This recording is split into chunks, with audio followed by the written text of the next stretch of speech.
আসসালামু আলাইকুম প্রিয় প্রবাসী ভাই ও বোনেরা, আপনারা সবাই কেমন আছেন?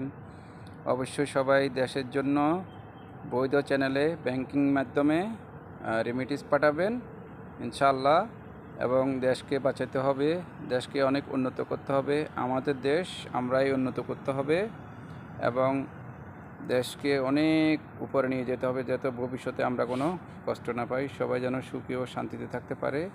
আমি রেমিটেন্স পাঠাইছি, আপনাদেরকে অবশ্যই এখন দেখাচ্ছি। এই যে দেখুন, আমি 6 তারিখে টাকা পাঠিয়েছি, আজকে 7 তারিখে টাকা চলে গেছে।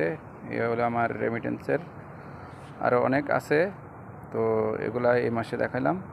অবশ্যই সবাই রেমিটেন্স পাঠাবেন বৈধ চ্যানেলে, কেউ অবৈধভাবে টাকা পাঠাবেন না। এবং দেশের জন্য অবশ্যই খেয়াল রাখতে হবে। আমাদের দেশ, আমাদেরকে খেয়াল রাখতে হবে। আমাদের দেশের জন্য সবার কাছে অনুরোধ, সবাই বৈধভাবে